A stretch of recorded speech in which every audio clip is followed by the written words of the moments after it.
Hello everyone, আমি তনু আর তোমরা দেখছো তনুর রান্নাঘর। আজকে তোমাদেরকে আমি তৈরি করে দেখাবো চিংড়ি মাছের পুর ভরা কুমড়ো পাতার বেগুনি। আশা করি এই আইটেমটা তোমরা কখনো খাওনি। তোমাদের যদি এটা দেখে ভালো লাগে তাহলে অতি অবশ্যই একবার বাড়িতে বানিও। আমি তোমাদের গ্যারেন্টি দিয়ে বলতে পারি এটা একটা মুখে লেগে থাকার মতো রান্না। তো দেখো, এখানে আমি কুমড়ো পাতা নিয়ে নিয়েছি, আর কুমড়ো পাতাগুলো কিন্তু আমি বিশাল বড় বড়ও নিয়ে নিইনি আর একদম কচি কচিও নিইনি, মাঝারি সাইজের কুমড়ো পাতা আমি এখানে ইউজ করেছি। আর নিয়েছি চিংড়ি মাছ, আর অল্প একটু সাদা সর্ষে, একটু পোস্ত মিশিয়ে বেটে নিয়েছি। বাটিতে করে নিয়েছি গরম জল। এবারে কুমড়ো পাতাগুলো আমি 2 মিনিটের মতো গরম জলে ভিজিয়ে রাখবো। আর এবারে আমি দেখো এখানে চিংড়ি মাছটা বেটে নিয়েছি। আর চিংড়ি মাছটা কিন্তু আমি একদম মিহি করে বেটে নিইনি, একটু দানা দানা রেখে আমি কিন্তু বেটেছি। এই দেখো, তোমাদের আমি দেখিয়েও দিলাম। এবারে এর মধ্যে আমি দিয়ে দিচ্ছি লঙ্কার গুঁড়ো, হলুদের গুঁড়ো, আর যে মশলাটা করে রেখেছিলাম সর্ষে পোস্তর, সেই মশলাটা দিলাম। বেশি মশলা কিন্তু এখানে আমি ইউজ করছি না, যাতে চিংড়ির ফ্লেভারটা আমরা প্রপারভাবে পাই, তাই মশলার পরিমাণটা কিন্তু অল্প হবে। এবারে দিয়ে দিচ্ছি পরিমাণ মতো নুন, আর দিয়ে দিচ্ছি পেঁয়াজ কুচি। পেঁয়াজ কুচোনোটা একদম মিহিভাবে কিন্তু আমি কুচিয়েছি, 3 চামচের মতো পেঁয়াজ কুচি দিলাম। এবারে দিয়ে দিচ্ছি কাঁচা লঙ্কা কুচি। কাঁচা লঙ্কা কুচিটা তোমরা যেমন ঝাল খাবে সেই বুঝে দিও। আর এখানে 2 চামচ আমি ড্রাই কোকোনাট পাউডার ইউজ করেছি, আমার কাছে এটা ছিল তাই আমি এটা ইউজ করলাম। তোমরা যদি ফ্রেশ নারকেল পাও, সেটা নারকেল কোড়াটাই যদি তোমরা ইউজ করো, এর টেস্টটা কিন্তু আরও বেশি বেটার হবে। আর এবারে দেখো সব কিছু হাতের সাহায্যে আমি ভালোভাবে মেখে নিচ্ছি। মাখাটা যত ভালো হবে এর টেস্টটা কিন্তু তত ভালো হবে।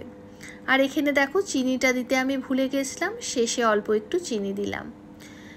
কয়েক দানা চিনি কিন্তু অতি অবশ্যই দিও, তাহলে কিন্তু এর টেস্টটা বেশি বাড়ে। এর সঙ্গে অল্প একটু তোমরা সর্ষের তেলও ইউজ করতে পারো, সর্ষের তেলটা অবশ্য আমি এখানে দিইনি।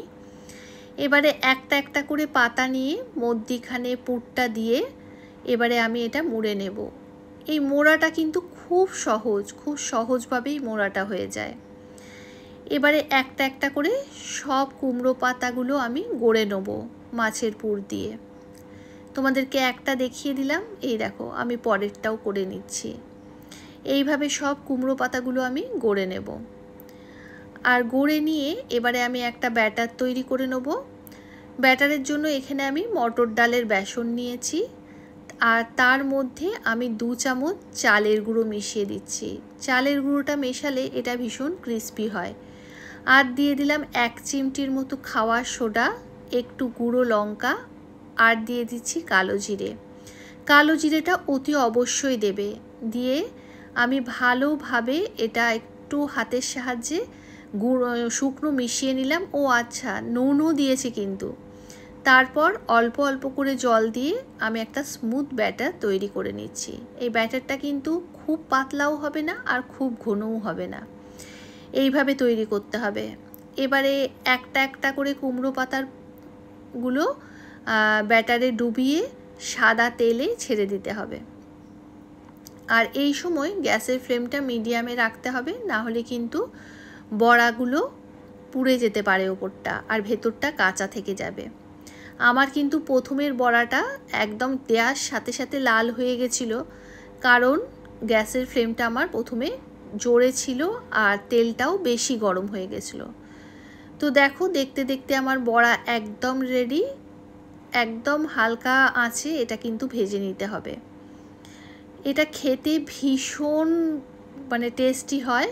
তোমরা এই একটা রান্না দিয়ে আর অল্প একটু ডাল আলু ভাতে হলে তোমাদের খাওয়াটা পুরো জমে যাবে। আর যারা শুকনো ভাতে এটা খেতে চাও তারাও কিন্তু খেতে পারো। তা তোমাদের রেসিপিটা কেমন লাগলো অতি অবশ্যই জানিও। এই দেখো, তোমাদেরকে আমি মধ্যিখানটা কেটে দেখিয়েও দিচ্ছি এটা কত সুন্দর রান্না হয়ে গেছে।